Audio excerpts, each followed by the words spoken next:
Bonjour et bienvenue sur ce Blenderbox. Je vais vous présenter les hippos. Alors, une petite démo pour commencer. À quoi ça ressemble un hippo? Un hippo, c'est ça. C'est une animation qui se crée avec des images clés. C'est pour ça qu'on va aller dans Hippo Curve Editor.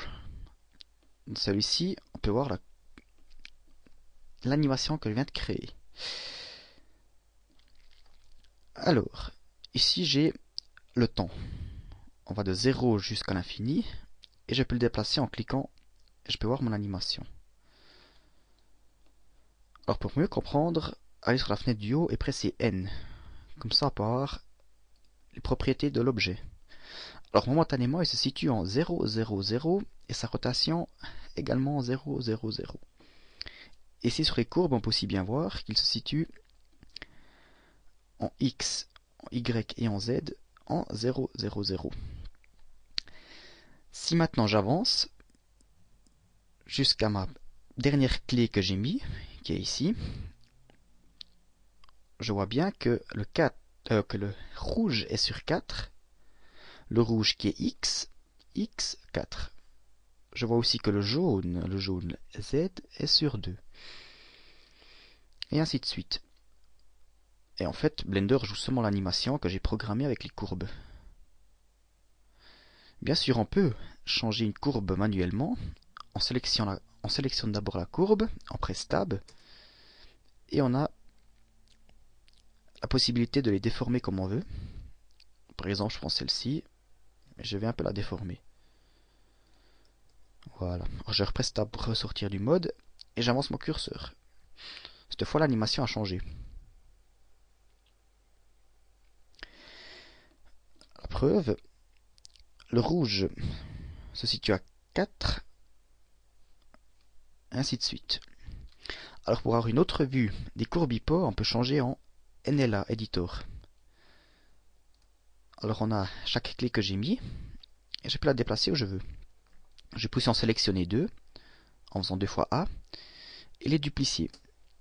Et les positionner quelque part dans le temps. Par exemple, si je presse CTRL, je fais des sauts d'unité 1, et je vais le positionner à 30. Et si je joue l'animation encore une fois, elle est jouée 2 fois. Bon, on va resupprimer ça. Et on va recréer un hippo de tout le début. C'est pour ça qu'on va presser Add Mesh Cube.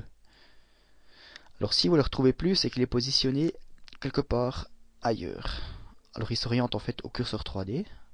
C'est pour cela qu'on va remettre les valeurs 0, 0, 0. Et voilà. Aussi le temps, faire attention. On va redescendre sur le 1. Et on presse I. On va déjà insérer une image lock. Pour commencer. Alors on va retourner dans l'éditeur d'hypocourbe. Et on va avancer avec les fléchettes directionnelles vers le haut. Jusqu'à 31. Et je déplace mon cube vers l'avant.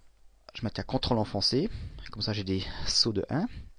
Et je le pose à un autre endroit. Je represse I pour mettre une image de rotation, de local. Et je peux rejouer l'animation. Alors pour ajouter une petite rotation, alors je tourne l'objet, je mets une image, rot, et faire attention d'en mettre aussi une en 1, ce que j'ai oublié. Alors on va remettre ça à 0. Je vais remettre une image rot. Cette fois on peut voir qu'il y a encore une rotation qui est venue avec. Prenons l'exemple ici. Tac. Je suis à 9. Ceci dit 90 degrés, qui sont aussi ici. Alors si on aimerait maintenant implémenter ça dans le Blender Game, parce que momentanément on ne peut que jouer l'animation, avec Alt A, on devra programmer quelques touches. On va y retourner dans le bouton Windows, et cliquer sur Logique. Et on va ajouter 3 briques qu'on va relier entre eux. Et à la place de mettre toujours, on va mettre un keyboard. Je vais mettre espace. Si je presse espace, j'aimerais qu'il joue l'animation hippo de 1 à 31. Et je presse P pour voir ce que ça donne. Alors si je presse espace, ça joue l'animation.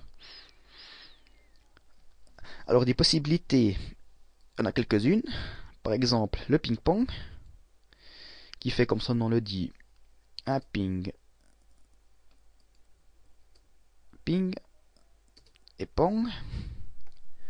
Ou le flipper, qui lui fait, quand on presse, il avance, quand je relâche, il revient en arrière.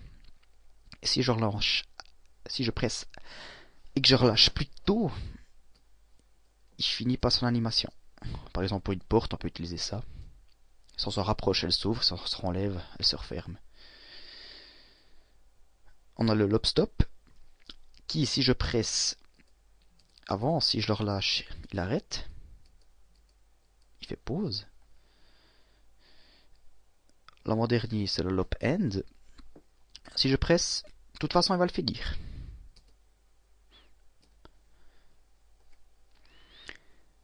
On peut aussi faire l'inverse, aller de 31 à 1. Alors c'est libre en fait. Ben, je vais laisser 1 à 31. La prochaine possibilité qu'il y a, prenons sur le play, on peut faire add. Ça veut dire qu'il va ajouter à sa position actuelle l'hippo. Ça c'est l'hippo qu'on connaît. Et si je represse, il va rajouter par-dessus l'animation et ainsi de suite. Alors, celui que j'ai oublié, ça c'est un très spécial, c'est propriétés. Ça nous permet de travailler avec une propriété. Alors, on a ici les propriétés. Style, un float, ça veut dire que c'est un nombre à virgule. On a les int, c'est un nombre tout simple. On a le time, qui est un temps. Je pense que je vais décider pour le time. Alors, le time, il va de 0 jusqu'à l'infini. Alors, quand on lance le jeu, il commence. On peut le remettre à 0 après coup. Alors je vais l'appeler T. Et je vais mettre ici dans propriété T. Ce qui serait aussi pas mal, c'est de pouvoir voir. Alors on presse sur le D. Attention, pour voir, on doit avoir activé le solide. Dans le textured, ça va pas. Alors je lance le jeu. Et on peut voir en haut qu'on a le time qui augmente à chaque fois. 4, 5, 6... Ah, petite erreur de ma part, excusez-moi. Il faut mettre always, c'est-à-dire toujours.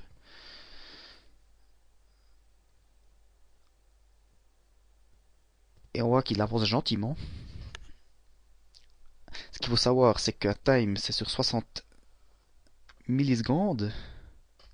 Alors ça prend plus de temps.